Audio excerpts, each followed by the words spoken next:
So, good morning guys. Our lesson for today is sources of energy. But before that, let's go back to our past lesson, which is the calculating of combined circuit. So, merong series and parallel. So, ayan. So, kapag wala na kayong question about sa last topic natin, pwede na tayong mag-proceed sa next topic, which is the sources of energy. So, here, we're going to talk about the different sources of energy na ginagamit natin through our daily lives.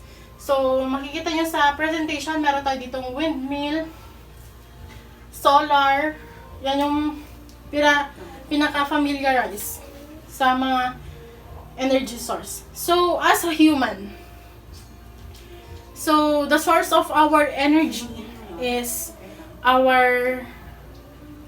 the food that we eat.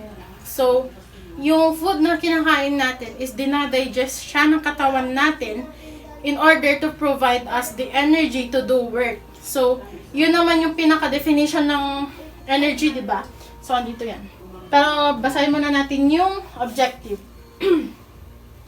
So, at the end of the 60 minutes, 80% of the learners are expected to. Students will define and classify different sources of energy. So, later on, ma-identify nyo sila.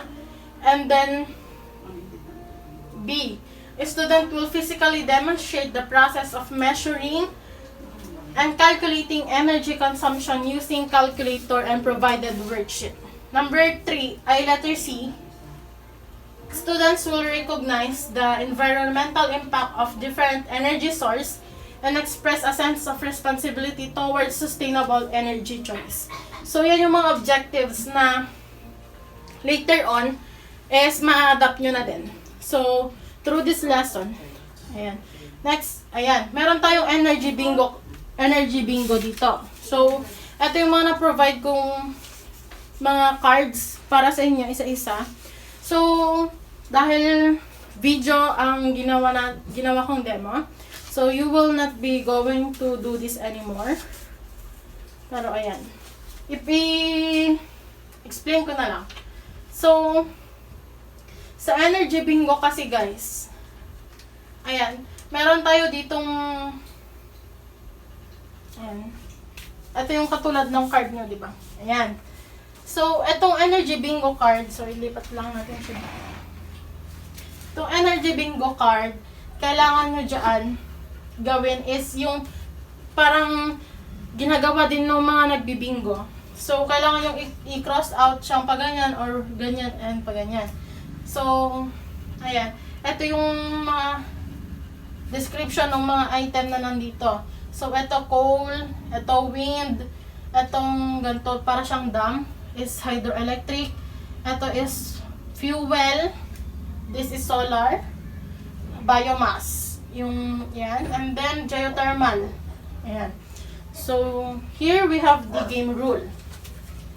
Ang game rule ng ating energy bingo is, the teacher will call out the name of an energy source na makikita nyo dito. Yung mga yan. I-call out ko yung mga yan later. I-call out ko yung mga yan. And then, ayan, you, the students, will mark it, the corresponding energy source on the bingo card if you have it. So, ang pagmamark nyo dito is not a pentel pen, but a pencil. Para maulit nyo pang magamit itong card. Kasi once lang naman ito, isang card lang per person. So, kailangan ang pag-cross out nyo with pencil para ma-erase nyo din siya later on. So, the game continues until a student completes a row with horizontally, vertically, diagonally, and you will shout bingo. So, yun din yung ginagawa nila, diba? Kapag na-cross out na nila yung pag-ganito, pag-ganyan, siya pag-ganon, mag-shout sila ng bingo para ma-identify na, oy, may nanalo na. So, ganon. So, and then, i-verify ko naman if yung mga mga na-cross out mo na is na sabi ko na talaga. Sample, pag nasabi ko na dalawang ganito, so isa na lang ang hindi. So, pag nasabi ko ng solar, pwede. Yan. Basta pag ganyan siya guys. Ganyan. Straight. Ayan. Ganyan. So, basta 4. Yung free sa gitna, free na yon. And then, we will repeat sana itong game na to ng 3 times para may 3 mananalo. So, may prize din sana. Kaso dahil video nga, ayan, nil-explain ko na lang din kung paano itong energy bingo. So, yan. Next, ayan. We'll go back to our topic, which is the energy. Ano bang energy? Yan yung binanggit ko kanina. Energy is, yan. Energy is the capacity of physical system to perform work. Energy exists in several forms such as heat, kinetic, or mechanical energy, light, potential energy, electrical, or other forms. So, sabi ko nga kanina, ang energy is the capacity of a parang yung capacity natin na gawin yung isang bagay or to do work. Yun yung pinaka energy is the of work. Yung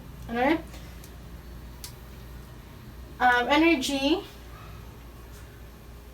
is the ability to perform work. Ayun. So, yun ang pinaka-definition ng energy. So, we have here the renewable energy source and the renewable energy source. Ito yung dalawang itatakal natin mamaya or later on. Identify natin yung mga subtopic ng renewable energy source, subtopic of non-renewable energy source. Sources. So, let's first have the renewable energy. Ano ba yung mga subtopic ng renewable energies and ano ba ang renewable energy itself? So, we have the definition. Excuse me. Renewable energy is the energy derived from a natural source that are replenished or a higher rate than they are consumed. Sunlight and wind, for example, are such sources that are constantly being replenished. Renewable energy sources are plentiful around us. So, by the definition I've read, so ang renewable energies ay ito yung mga energy source na which is plenty siya around us. So, binanggit na din dyan ang wind at sunlight. So, ma-identify mo na ito yung mga energy source na kumbaga nare-replenish siya after you use. So, solar, yan, nag-store siya ng energy, nagpro-provide siya ng energy, nag-generate siya ng energy. So, ayun, ganun din ang wind. So, we have here some types of energy, renewable energy. We have here the wind energy or yung nakikita nyo sa Ilocos. We have the solar. Hindi nyo ba nakikita ba yan na maayos? Solar. So, this is the solar panels. So, we have the hydroelectric power. So, yan yung, 3 lang yung nilagay dyan, pero may iba pa. Ayan. 5 yung meron dun sa renewable energies. Meron tayong solar energy, biomass, hydroelectric power, geothermal energy, and wind power. So, ito 5 yung mga tutukuyin natin mamaya, later on. So, first is solar energy. Solar energy is the energy derived from the sun through the form of solar radiation. Solar power, electrical generator, and photovoltaic and heat engines. So, yung solar energy, ang source nito is the sunlight. Siyempre, familiar naman na kayo dito sa solar kasi may mga gamit ng nagawa or na-develop katulad ng solar power bank, solar bulb, solar radio, yung mga ganung bagay. So, may mga ganun ng mga kumbaga may mga ganun na nagawa. So, familiar na tayo sa solar and paano siya na-charge through sunlight. So, it use the so the solar panels, sila yung nakaka-receive or nag-face dun sa sunlight and then ginagamit ang photovoltaic or photovoltaic para ma-convert siya into energy na magagamit natin sa mga things. So, yung sa power bank, ini-store niya yung parang sa, kumbaga, hindi na siya sa saksakan na charge, kundi sa sunlight na. So, ganun. So, familiar na kayo doon. So, next, dito tayo sa biomass.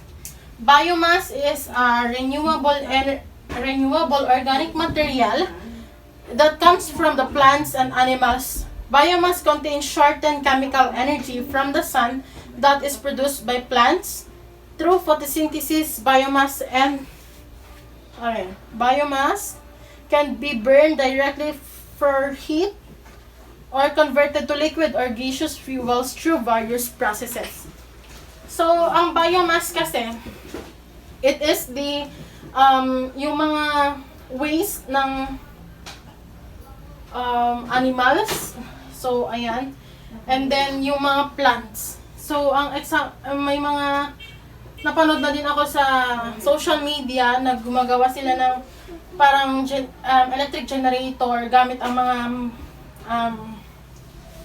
mga waste materials. Katulad ng mga pag nag-chop or naglilinis ka ng mga gulay, we have a waste. So, yun, nilalagay nila sa isang storage and then nilalagay ulit nila sa and then yun na yung nagpo-produce ng energy sa home nila. So, wala akong video noon, pero yun yung ginagawa niya. So, next we have we have hydropower. So, familiar ba kayo sa tinatawag nating dam? Yung dam is yung pinag-i-store ng water. So, para hindi bumaha, hindi mag-overflow yung ibang bridge. So, hydropower or hydroelectric power is one of the oldest and largest source of renewable energy, which uses the natural flow of moving water to generate electricity. So, yung iba kasi, yung mga dam, ang tingin lang nila is, nag-i-store lang yun ng tubig. Yes, it is. Nag-i-store siya. Pero, ang isa pang gamit ng ibang dam is not just to store water, but to generate electricity through the flow of the water. So, yun yung ginagawa nila dyan. Hydropower ang tawag doon. Diba hydro kasi means is tubig. Ayan, hydro. Hydro means water. Hydrogen. Charis. Hydro. Yan, meron tayo ding geothermal energy. So, geothermal energy is heat energy from the earth. Geo means earth and thermal means heat. Reservoir of hot water that exists or are human-made at varying temperature and depths below the earth's surface. So, yung geothermal energy kasi, ito is kailangan nilang mag-dig up para makakuha sila ng heat from the inner part of the earth. So, yun, dinidig up nila. So, as you can see dito, meron siyang planta. Ayan, guys. So, ang geothermal energy din is malapit siya sa mga active volcanoes. Dahil nga dun sa, yun yung hindi siya sa malapit na as ito yung active volcano, andito na siya. Hindi. No. It is far away. Pero, kumbaga, yun yung nila na dapat merong ganito sa place na kung saan pwede silang magpatay ng ganito. Para kasi, mas mabilis lang sila makadig up at makakuha ng heat from the earth. Next, we have wind power. So, familiar sa inyo, alam ko familiar sa inyo yung windmills sa Ilocos. Yes. So, yun ay tinatawag na wind power. Wind power or wind energy is a form of renewable energy that harness the power of wind to generate electricity. It involves using wind turbines to convert the turning motion of the blades, pushes by moving air or the kinetic energy into electrical energy or the electricity. So, yung windmill na to, pwede makita, nakikita natin sa Ilocos. So, nagpa-function siya through wind. So, yung wind pushes the turbines.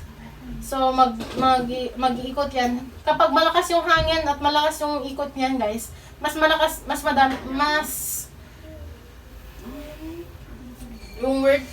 maganda yung daloy ng electricity. Mas mabilis or madami yung maproproduce ng electricity.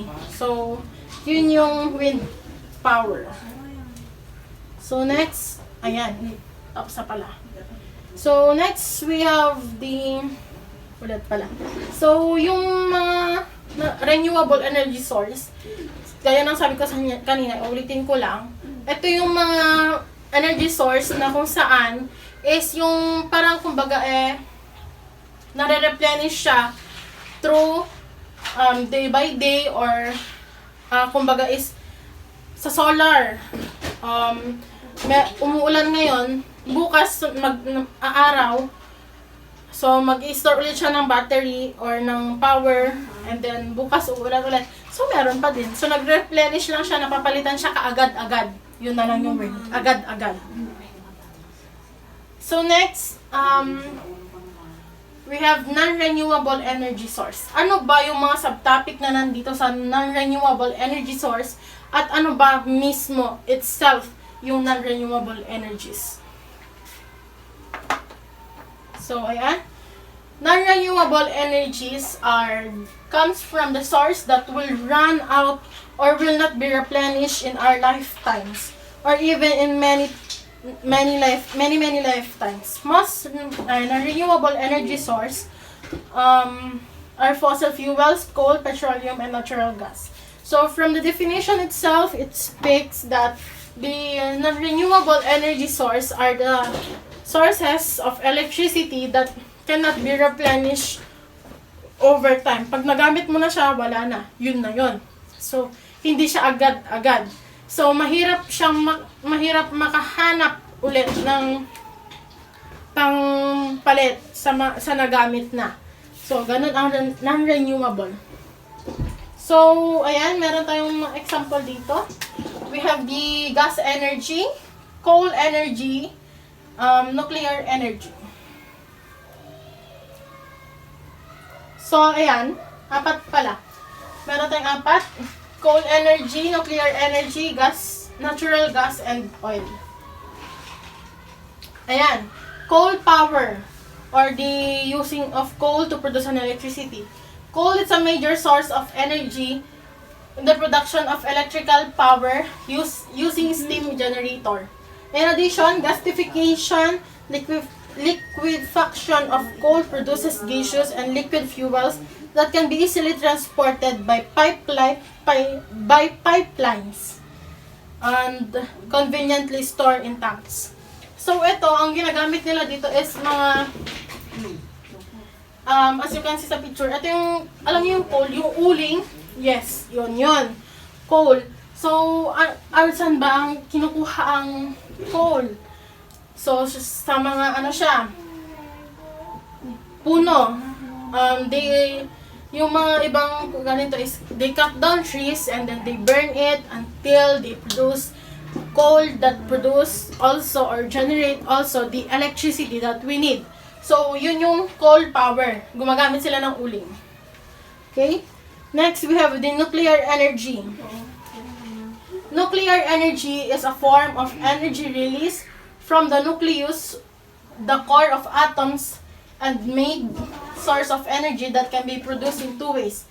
Fission, when nuclear atoms is split into several parts, or fusion, or when nuclear fuse together. So, yun yung nuclear energy. So, yung nuclear energy, gumagamit dito ng mga radioactive elements para makaproduce siya ng electricity. So, next, we have natural gas. Natural gas is a type of fossil fuel.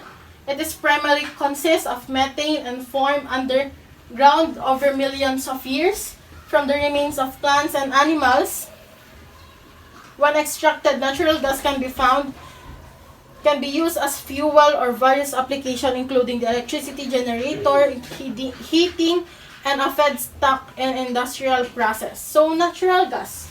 So, it speaks by itself. So, natural gas is a type of fossil fuel. So, ito, natural gas is kailangan din nilang mag-extract from the earth.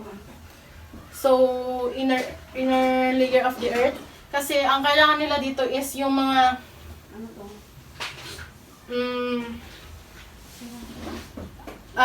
ano ito dito? Kailangan nilang mag-dig up from the remains of the plants and animals noon. So, yan yung natural gas. Ina-extract din yan. So, as you can see sa mga, kung mapapansin nyo, tatlo, diba? Ito, may fire. Fire, or yung, ano tawag dito kasi? Baga. May apoy. Ay, may smoke. Ito. And then, may smoke din ang natural gas. So, next we have oil. Oil is non-renewable energy source extracted from ancient plant and animals. So, parang, ayan, magkasama na yung natural gas at saka yung oil. So, nag-extract sila ng plants and animals remains and it is finite. It's finite. And burning it for an energy release pollutants. The world reliance on oil has been sparked interest in finding more sustainable alternatives. So, dahil mahirap ang pag-extract ng oil from the remains of plants and animals and nauubos din yung source nito, dahil nga non-renewable siya, hindi siya nare-replenish, nasabi niya, the world's reliance on oil has been sparked interest in finding more sustainable alternatives na pwedeng gamitin sa pag-produce ng electricity. So, yan. Okay, next. Yan, meron tayo dito yung mga types of energy, yung source nila, yung advantage and disadvantage. So, first, we have the solar energy. So, ang source niya is sunlight. Next, we have the advantage. So, ang advantage ng solar is infinite yung source niya, resources. Dahil nga, sabi ko, kahit hindi pa man umaraw ngayon, kahit konti lang yung na-store niya, at least may na-store siyang makakapag-produce ng electricity. And then, hindi naman laging umuulan. So, infinite resources. Walang hanggan. So, ayan. Next, it is an environmental friendly dahil nga, hindi ka gumagamit ng mga chemicals to have energy. So, yun yan. Wait lang. So, next, we have the disadvantage of solar energy. So, ayan, familiar kayo sa solar. And then, I know naman na familiar din kayo sa mga disadvantage nito. Katulad ng mahal. Expensive ang solar. Diba? Ang solar kasi is expensive. Kasi yung paggawa pa lang nun is mahal na. Yung mga nilalagay dun. Mga components ng solar panels is mahal. So, it is expensive and use a large space. Yung large space naman kasi is nakadepende din siya sa kalaki ng solar panel na binili mo. Kung yung solar panel na binili mo is ganito kalaki, okay lang yan. Pwede siya sa may garden, pwede siya sa rooftop. So, di ba yung large space dyan, pwede natin siyang magawa ng paraan. Pero kasi kung yung ang tinutukoy natin dito is nagproproduce siya ng electricity sa mga buildings, mga different types of, yung planta, ganun. Or yung, basta mga pwedeng gumamit ng electricity, yung malaki ang magagamit nilang electricity. So, yun ang advantage niya. Large space talaga. So, convenient siya in a sense na infinite yung resources niya. Pero, yung hindi inconvenient sa kanya is expensive siya at saka kailangan ng large space. Next, we have the wind energy or wind power. So, ang source nito is wind. Siyempre, laging may hangin. Kahit mainit ang panahon, di ba, may hangin. So, meron din siya dito dapat na infinite resources. So, kahit hindi malakas yung hangin, may hangin pa din. So, yun. And then, advantage nito is rapid growth. low operation cost. Low operation cost ang wind energy ayon sa research, and then ang disadvantage naman nito is environmental issue dahil nga sa laki ba naman ng infrastructure na windmill. Hindi ka ba mapapaisip na what if tumumba yan? Syempre kahit sabihin mo na secured, pinagplanuhan, ganyan, incident will happen unexpectedly.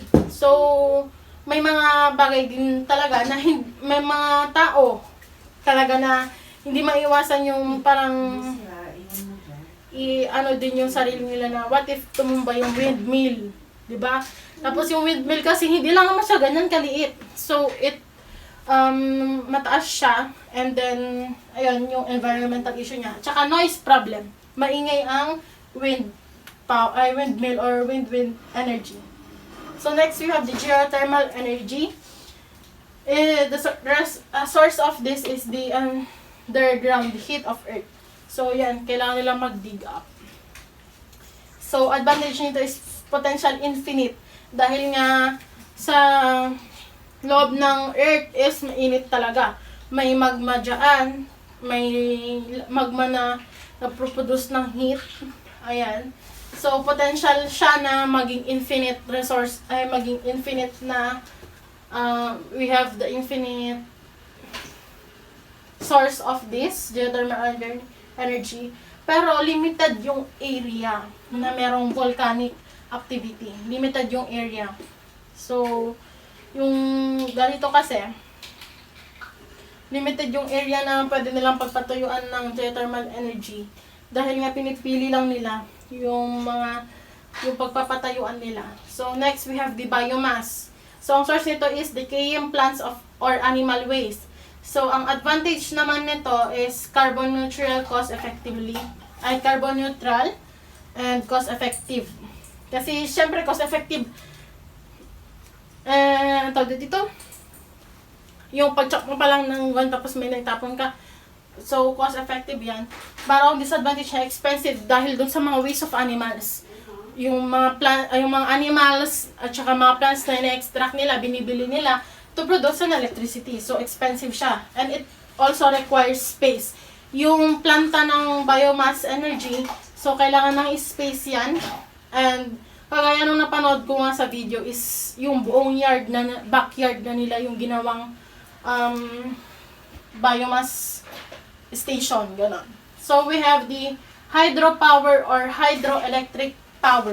So, ang source nito is gravitational force of falling water or flowing water. Falling or flowing. So, ang advantage nito is reliable kasi laging may tubig na because sinabi mong may El Nino is wala nang tubig. So, eventually may tubig pa rin kahit El Nino. And then, flexible din siya. Pero ang disadvantage niya, yon expensive. Expensive siya. Environmental issue. Dahil yun nga yung dam, nag-store sila ng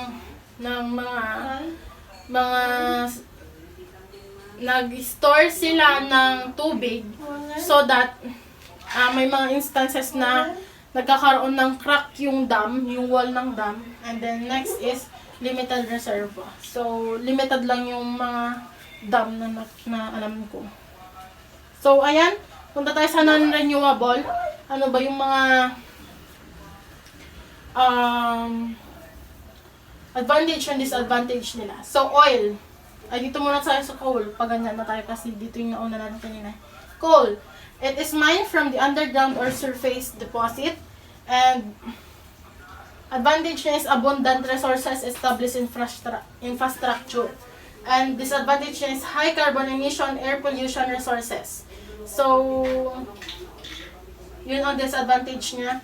Kakaroon ng air pollution dahil nga coal yung uling, yung sinusunog lagi. Kung lagi-lagi kang magsusunog ng uling, anong mangyayari sa'yo? Lalo na kung magkakaroon man ng coal factory or ng coal energy factory, ganyan, anong mangyayari sa mga tauhan nila? Siyempre, may mga ano silang mga sakit dahil dyan.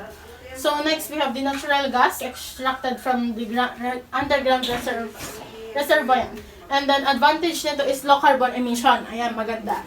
Low carbon emission siya, versatile application. Pero ang disadvantage na, yan na. We have the greenhouse gas emission, structural dependency on infrastructure. So, yan, ano din yung natural gas. Kailangan, yung natural gas kasi sa pag-extract nito is kailangan mo din ng space. So, nuclear power. So, ang source nito is nuclear fission of uranium. Ito yung element na pinaka-typical na ginagamit. Uranium or plutonium. May nuclear power plant ata tayo dito sa Pilipinas na pinatayo noon. Pero I don't know lang if meron. Pero pinasara yata yun noon. Sa kwan yun. Pinatayo nung kwan term ni Ferdinand Marcos Sr. Yun ang alam ko. And then, source niya, uranium or plutonium. Plutonium. Advantage nito is high energy output or direct greenhouse gas emission. Advantage niya is yung parang mabilis siya makapag-produce ng energy, but ang disadvantage niya, radioactive waste, potential of severe accidents, and high initial cost. Dahil mahal ang mga radioactive elements, and so, pag sinabi mong radioactive element kasi siya, delikado yun. So, pag sinabing delikado, pwedeng sumabog. So, yun yung incidents. So, nuclear power plant, yung mga ganon, is meron siyang malaking potential ng accident. So, oil. So, it extracted by fossil remains of plants and animals. So, parehas sila ng oil at saka natural gas. So, advantage nito is high energy density, versatile application. Ang disadvantage niya, greenhouse gas emission, environmental impacts of spills, and geopolitical issues. So, yung oil kasi, di ba, ginagamit na siya as the, yung pag in-extract siya, pwede siya maging fuel, diesel, ganyan. So, yung mga barko, gumagamit sila ng mga fuel para mag-work yung barko na yon. And then, nagkakaroon na tayo ng oil spill. So, yun yung environmental impact. So, as you can see, sa mga disadvantage at advantage ng mga to, sa renewable energy source, ang lang dito is mahal siya. Expensive and large space ang kailangan. Pero, as you can see naman, dito sa non-renewable energy source, mayroon siyang environmental impacts, pollution. So, this lesson is telling you that you should, as a student pa lang, kahit estudyante pa lang kayo, alam nyo na kung paano pumili ng mas effective or mas nakakatulong sa earth na mga sources of energy katulad ng solar, wind, ganyan. Pero yung wind kasi mahirap. Kailangan mo ng madaming pera, ganyan. And then, ito yung pinaka-convenient sa ating lahat, solar. So, di ba, yung kada buwan kang nababayad, example, ang electric bill mo na isang buwan, 1,000. Nakailang panels ka na sana nun, di ba? Isang barangay na sana ang solaran mo, kung ganon, di ba? Mas effective na gumamit tayo ng mga renewable energy source, hindi lang kumbaga makakamura tayo, kundi makakatulong din tayo sa earth. So, that is the end of our lesson on the different sources of energy. And then next is we have computation of energy consumption. So, sa computation of energy consumption, i-cut ko muna para mas makita ko kung kung okay lang ba. So guys, ito pala example ng ng solar. So, radio po siya. Yan, radio siya. And then, solar yung back niya. Para na-charge siya sa sunlight. And na-charge din siya through electricity na disaksak. So, ayan. Ito yung example niya. So, ayan. Ito na yung next na topic natin. I'll be back. So, we're back. So, ang gagawin naman natin ngayon is computation of energy consumption of an appliances.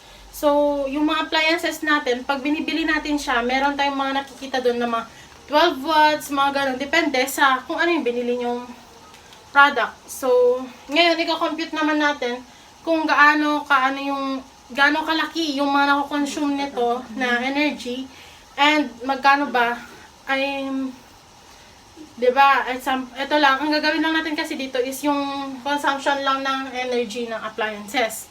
So, yun yung gagawin natin. Ayan.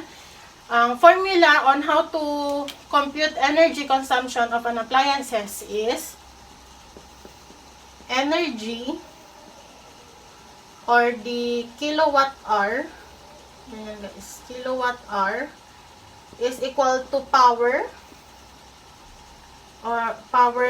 or yung kilowatt.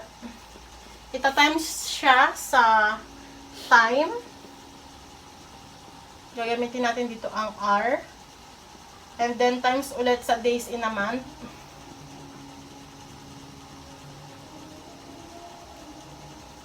Pero sa days in a month kasi guys, depende po yan sa problem na may encounter nyo later on. So, pwede din dito ang days in a week. Days in a week. So, kung nasusundan nyo guys, ayan. Days in a week, pwede din siya doon sa days in a week. Dito sa may sa days in a month. Pwede nyo siyang palitan ng days in a week. So, next naman is yung mga problems kasi mamaya makaka-encounter kayo dito sa power is wait lang. Watts lang siya. So, kailangan natin siyang i-convert into kilowatt. So, paano ba natin i-convert yung paano ba natin i-convert yung watts to kilowatt? So, nakalagay dito 1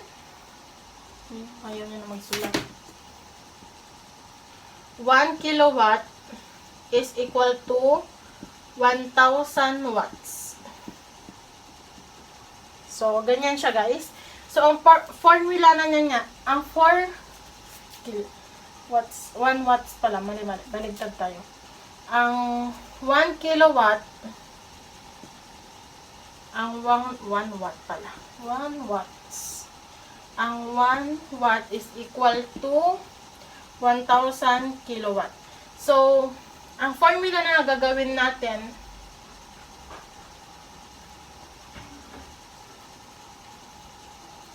mali. Wait. Kagulo-gulo na. So, ang isang kilowatt is equal siya sa 1,000 watts. So, ang gagawin natin dito is, kung yung power na ma-encounter nyo mamaya is nasa watts siya, itong formula na gawin nyo. Yung number na ma-encounter nyo in watts, i-divide nyo lang siya sa 1,000 watts para magiging kilowatt na siya. So, yun yung formula niyan. Ganon lang paano i-transpo ang watt sa kilowatt para makompute natin siya. So, ilayo ko konti. Ilayo o ilaapit? Yan, ilapit ko na lang.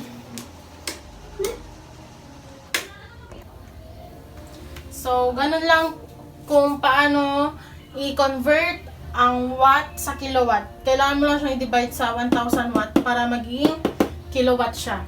So, ito na yung mga, ayan. Ang first example natin is ito. Pero hindi ko na i-eraserin yung formula para meron pa rin tayong basis.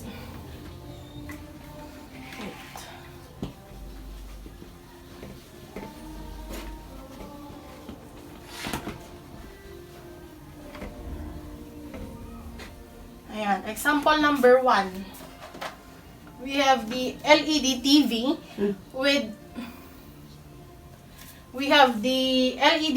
with a power rating of 100. 100 watts is used for 4 hours a day, and now we have to calculate a monthly energy consumption. So before we start on computing, we need to list down first the given. So ayan, hindi na makita. Number 1 given.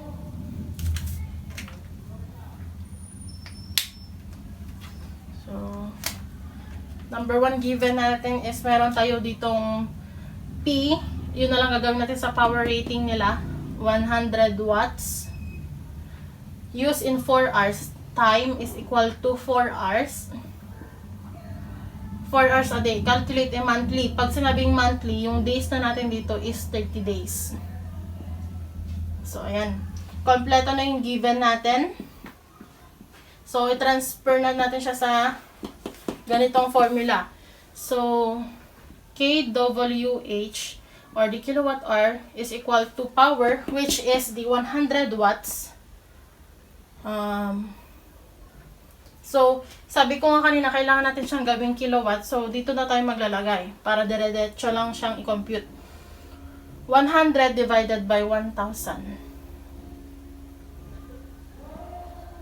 Times yung time, which is the 4 hours. So, ang standard natin sa time guys is hours. Kailangan hours yan palagi. So, may mga problem din mamaya na may encounter tayo na hindi siya naka-hours, naka-minutes. So, kailangan natin siyang i-transpose siya sa hours. So, i-times din natin siya days in a month kasi yun ang sinabi sa problem. Days, calculate the monthly energy consumption. So, 30 days. So, if we try to compute that, yan, meron tayong calcu dito. 100, yung ito muna, kung yung calculator nyo is ganito, yung wala siyang, hindi siya pwedeng pang tuloy-tuloy. Ayan. Pwede nga nito. 100 divided by 1,000 and then times, ay i-equal nyo muna siya and then i-times nyo siya sa 4 hours equal ulit, times natin ulit siya sa 30. So, ang magiging answer natin dito is 12. Ang magiging unit na nito is kilowatt kasi yun yung kinukuha natin, 12 kilowatt. So, ang nagagamit na ang energy consumption ng isang LED TV na 100 watts na ginagamit sa 4 hours a day, and ang monthly niya is 12 kilowatt. Ito yung nagagamit ng TV na 100 watts. So, yan yung ganyan kung paano mag-compute ng energy consumption ng isang appliances. So, meron pa tayong mga example dito. Next, we have so, ganito yung number 1. Number 2. Ayan. Hindi ko na buburahin yung given. Wala na yata naman.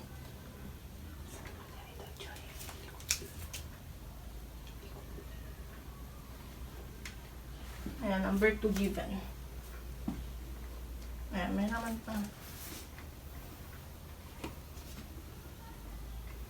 So, kapag nagko-compute ako, pwede din yung gawin para alam nyo din kung paano. So, next to, number 2, given. Yung given muna yung una nating gagawin. So, a refrigerator with a power rating of 1,500. Ganito ko muna guys 1,500. Yung power Letter P ang gagamitin natin sa power rating. 100 watts. So, kailangan nyo yung isulat. Para, pag magko-compute kayo, malalaman nyo kung kailan nyo pa siyang i-gawing kilowatt or watts na siya. So, etong P, power rating, 1,500, runs continuously for a month. So, continuous lang siya sa month. Wala siyang sinabing R. Continuously siya. Pero kapag sinabi kasing continuously, ilang R ba sa isang araw? Ay, isang araw, 24 hours. So, we have 24 hours. So, kailangan yung i-analyze yung question or yung problem para sa gayon, mas madali yung masasagutan or masasolve yung problem. So, we have the time, which is the 24 hours kasi continuous daw siya nagagamit. And then, determine the energy consumption continuously for a month. So, gagamitin natin dito is days in a month ulit. 30 days. So, yan. I-compute na natin siya. So, kilowatt hour is equal to power, 1,500 watts. So, kailangan natin siyang gawing kilowatt. So, i-divide natin siya sa 1,000 kilowatt. And then, ita-times natin siya. Ay, i-divide lang natin siya sa 1,000 para maging kilowatt siya. And then, ta-times natin siya sa time or the hours. Kasi continuous siya, kaya magiging 24 hours siya. I-times natin siya ulit sa 30 days kasi yun yung sinabi sa problem. So, i-compute natin siya. So, kung ganito ulit yung calculator nyo, pero yung sa ibang calculator, pwede nyo na yung idiretso. So, pag ganito ang calculator, ganito ang gawin nyo. 1,500 divided by 1,000, i-equal nyo yan. Ita-times nyo ulit sa 24, tapos equal ulit, and then times nyo ulit sa 30. So, yung energy consumption ng refrigerator na 1,500 watts sa isang buwan, meron siyang 1,080 kilowatt hour. Yan yung energy consumption niya. So, ito yung answer ng number 2.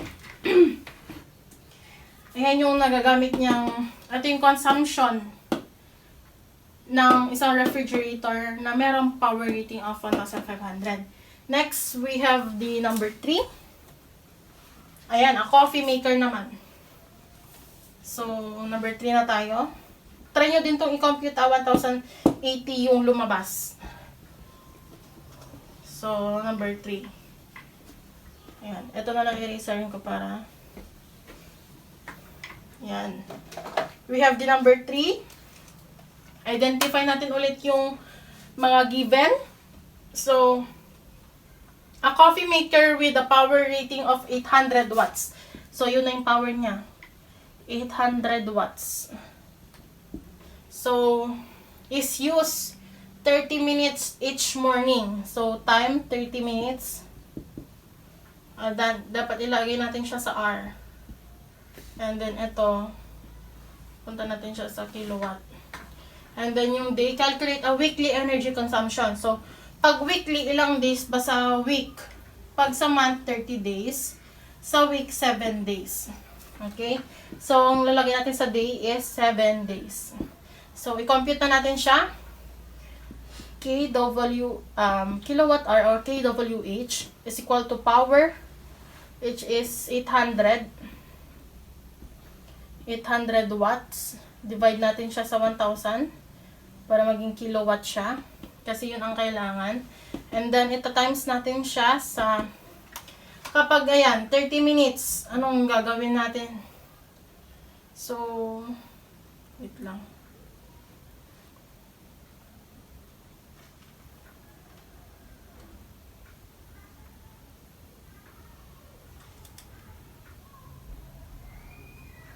So, dahil 30 minutes lang siya nagagamit, pag ginawa natin siyang R, kalahati ng ganito. 30 minutes divided by 60. Try natin. 30 divided by 60. Ayan. Ita-times nyo siyang ganyan. Parang kumbaga ito, kailangan natin siyang kailangan natin gawing kilowatt, kaya i-divide natin siya sa 1,000. So, ito namang 30 minutes na nagagamit. Half siya ng isang hour. Kaya, pero dapat gawin natin siyang hour, guys. And naka-minutes kasi siya. So, i-divide natin siya kung ilang minutes ang meron sa isang hour. So, 60. Tapos, ita-times natin siya ulit sa 7 days. So, ayan ang magiging computation. Again, sa calculator na pwedeng dire-diretso yung pag-compute nito, i-try nyo din kung tama yung magiging sagot ko dito. So, una natin gawin, ito muna. So, natin to kasi dalawa yung may So, 800 divided by 1,000 is equals to 0.8 times 30 divided by 60 is equals to 0.5 times 7. So, yan ay magiging natin. 0.8 times 0.5 times 7 days is equals to 2.8 kilowatt hour. So, ito yung energy consumption niya. So, i-try nyo din siyang i-compute. 0.8 times 0.5 times 7. So, ito yung magiging sagot. 2.8 kilowatt hour. Yan ang nagagamit ng isang coffee maker na merong power rating na 800 watts. Yan, ginagamit siya sa 30 minutes lang. So, next.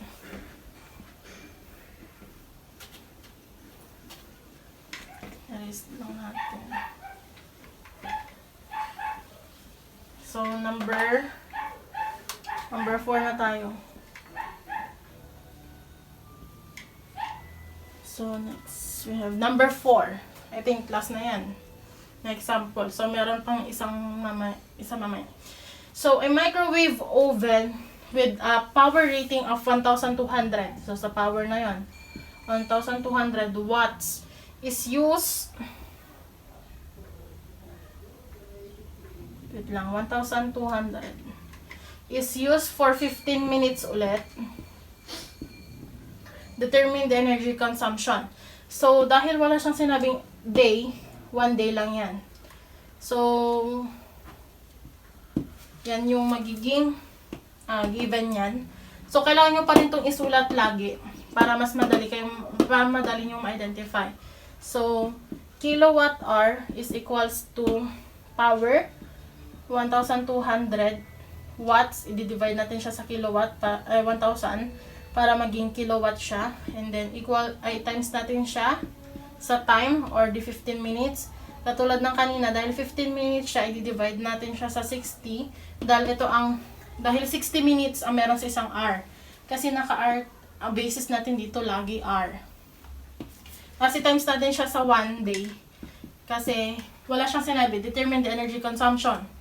Ibig sabihin, isang araw lang. So, or kahit wala, kasi walang binanggit. Pero kung gusto nyo 1 day, parehas lang. Diba? And then, ito na, 1,200 divided by 1,000 is equals to 1.2. 15 divided by 60 kanina is 0.5. Times natin siya sa 1. So, 1.2 times 0.5 times 1. Yan, 0.6 ang energy consumption ng isang microwave oven sa isang araw.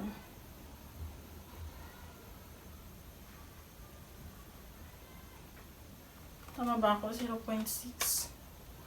Wait lang. I-compute natin siya isa-isa. 1,200 divided by 1,000.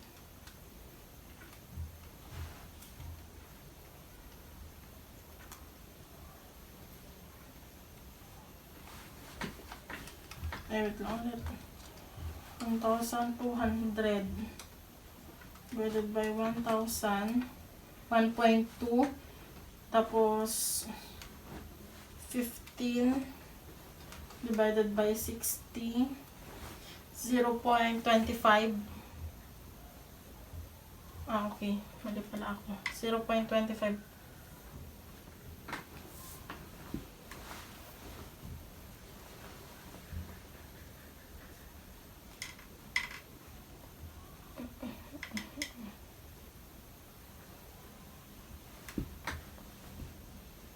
Kwan pala. 30 minutes pala yung kanina. So, nahilo lang. So, pag dinivide mo yung 15 divided by 60, ang magiging ano yan is 0.25.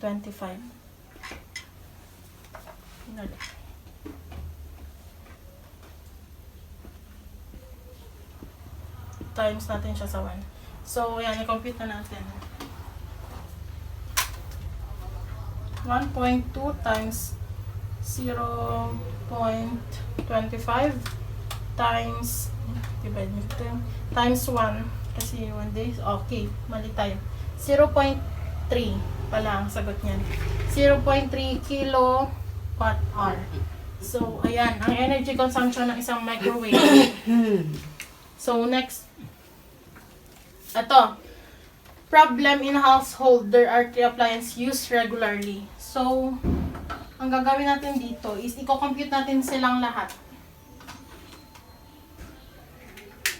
So, kailangan natin siyang i-compute lahat. Ay, hindi pala pwede. Isa-isahin natin. So, meron yung 3 appliances. And then, calculate the total energy consumption of these appliances in kilowatt hour over a course of a week. So, week ang gagamitin natin. So, erase rin natin lahat para mas malaki yung space. Hindi na din isusulat yung given. Pero kailangan yung i-identify. Dahil maliit ang board, ayan, hindi ko na isusulat. Identify nyo na lang. So, ayan. So, diretso na tayo.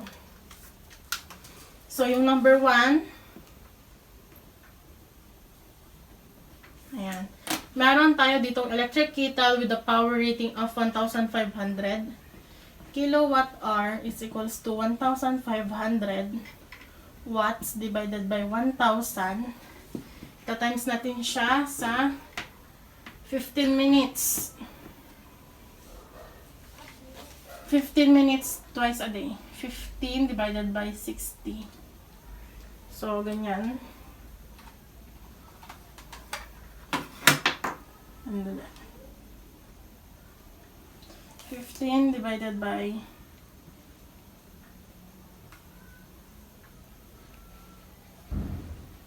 60. And then, tatimes natin siya sa twice a day. Twice a day. So, itatimes natin siya sa 2. So,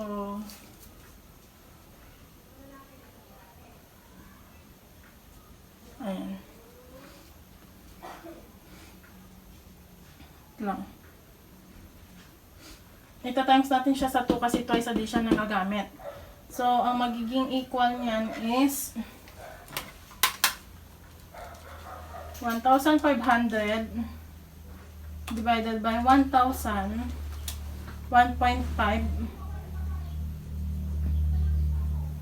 times 15 divided by 60, 0.25 times 2. So, ayan na, pag times na natin, times 2. So, ang magiging power rating niya is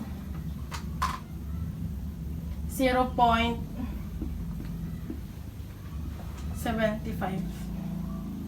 kilowatt.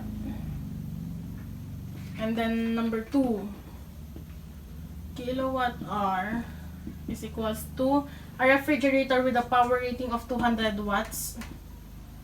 Divide natin siya sa 1,000. I-times natin siya sa time, running continuously. So, running continuously, 24 hours yan. Parang kanina. 24 hours. Times natin siya sa week, di ba? Yung gagamitin. Okay, week. So, 7 days.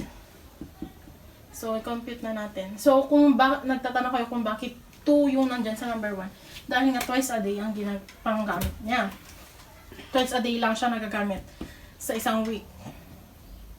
So, ayan. 7 days. So, compute natin. 200 divided by 1,000, 0.2 times 24 times 7 days. Magiging energy consumption nito is 33.6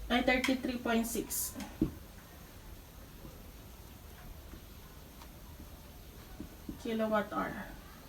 So, number 3. Walang tinta. A laptop charger with a power rating of 90 watts.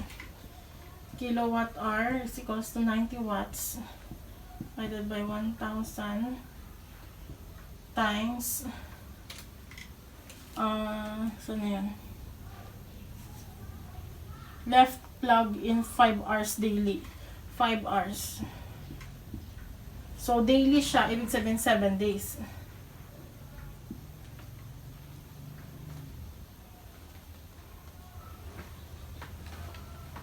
So, 7 days natin siya ita-times.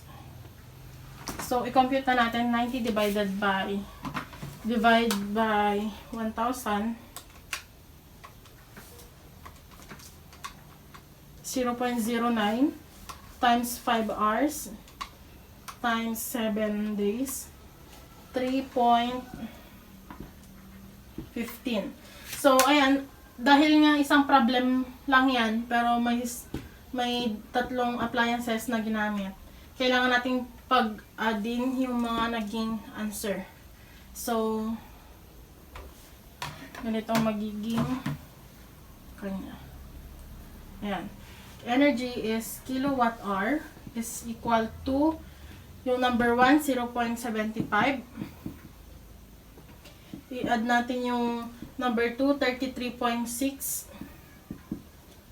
Add natin ulit yung 3.15. Number 3. 3.15. Kapag i-add mo yan, meron tayong 37.5 kilowatt hour. So, ayan yung energy consumption ng tatlong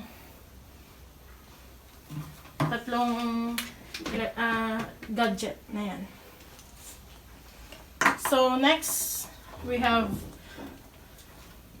meron pa tayong isa dito, pero, itry nyo din siyang isolve. Pero, isosolve ko din. Okay. Ganun din.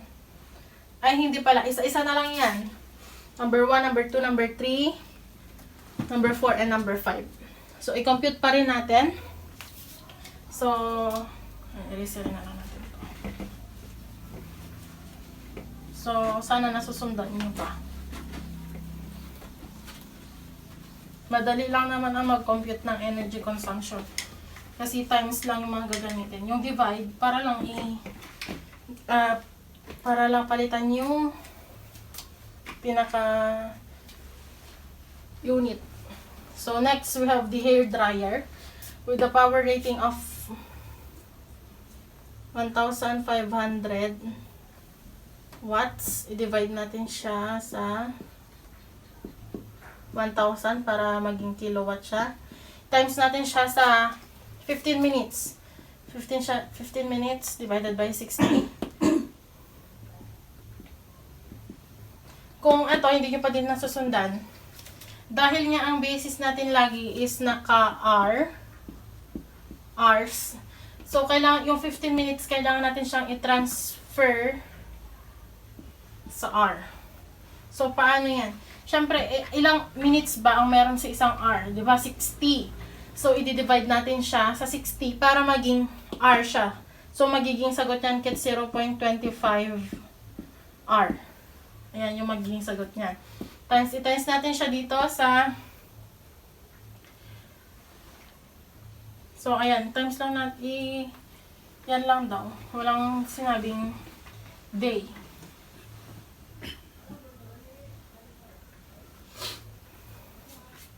So, ayan. Ito lang. Wala siyang sinabing day. So, 1,500 divided by 1,000 is 1.5. I-times natin siya sa 15 divided by 60, 0.25. Ayan, equal 1.5 times 25 is equals to 0.375. So, ito, kailangan to decimal point nyo siya. Kailangan mag-round off.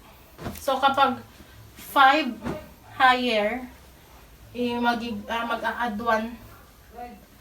Add 1. Kailangan mag-add 1. Yan yung rule natin dito. So, magiging 37 ay 0.38 na siya kasi 5 ito. So, mag-add 1 tayo dito sa 7. So, yan yung kilowatt hour na yan. Number 2. So, 1 LED television with a power rating of 120 watts. So, times natin siya sa 1,000.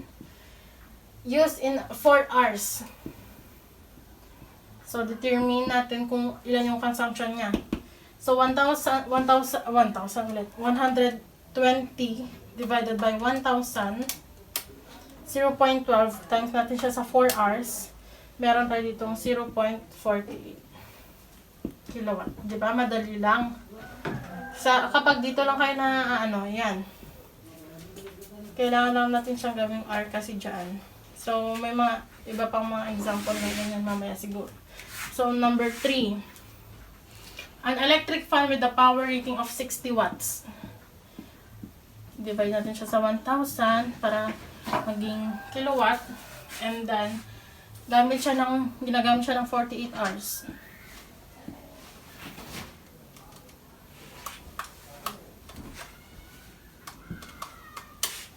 So, ayan. Ginagamit siya ng 2 days. So, kailangan na natin i-divide. I-divide niya siya, tapos ita-times dyan. 60 divided by 1,000, 0.06. Times natin siya sa 48 hours, 2.88. So, dahil 2 decimal point lang ang lumabas, yun lang yung magiging answer niya, 2.88 kilowatt. Hindi nyo siya pwedeng gawin na 2.9. So, ayan. Try nyo din siyang i-compute itong number 1, number 2, number 3. And then, ito. Number 4. So, burahin ko na ulit. So, kapag ang decimal point mo is 3, kung yung pangatlong decimal is 5 higher hanggang 9, kaya mag-a-add 1 kayo dun sa katabi niya. So, number 4. So, a hair dryer with a power rating of 1,800 watts. I-divide natin siya sa 1,000. Times natin siya sa 20 minutes. Ayan, dahil 20 minutes siya, i-divide natin ulit siya sa 60 minutes. Ayan. Gawin na natin. 180 divided by 1,000, 0.18 times ito. 20 divided by 60, 0.03. 33. Ayan. 0.33. Kung decimal lang gagamitin nyo kan lagi. 0.18. Meron tayo dito 0.0594. So, dahil to decimal lang tayo, magiging 0.06 kilowatt hour. Yan. Number 5. A speaker with a power rating of 30 watts. divide natin siya sa 1,000. Use for 3 hours daily. Calculate the energy consumption in kilowatt. So, 30 divided by 1,000 is equals to 0.0T times natin siya sa 3 hours. 0.09 kilowatt. So, ayan na yung magiging kwan. So, tapos na natin. Number 1 to 5. So, try nyo i-calculate. Tignan nyo kung tama yung pag-calculate nyo. Ayan. So, natatandaan pa ba ang mga lumabas kaninang 1 and 2 kasi may guide question pala to.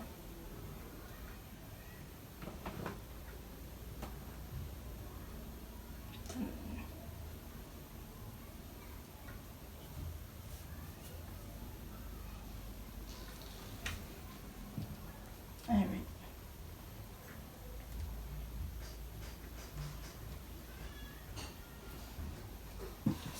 So, a hair dryer. I-compute na lang natin din ulit. Sulat natin lahat yung answer. Number 5. Ay, meron na pala dyan. Number 1. Yan. Hair dryer with a power rating of 1,500. 15 divided by 60, 0.5. Tapos,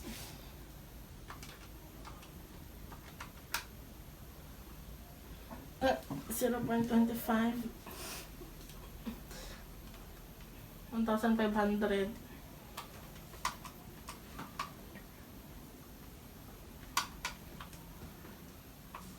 So, meron tayong 0.38.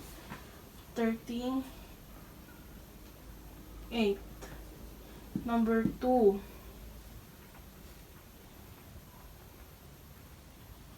120 divided by 1,000 times 4 hours. 0.48. So, yung number 1, hair dryer.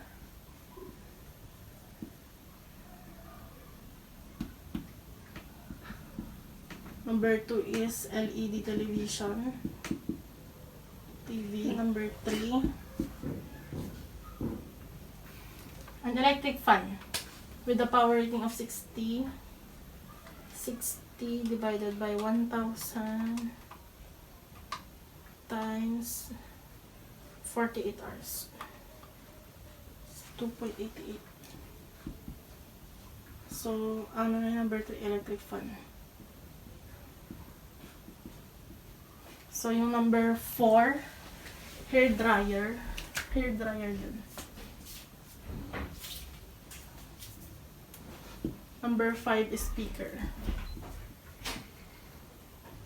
So, ito yung guide question. Answeran natin. How does the energy consumption of an appliances in this scenario impact daily usage? Siyempre, nung na-compute na natin ito, siyempre may nagkaroon ng impact na dalawa yung hair dryer dito.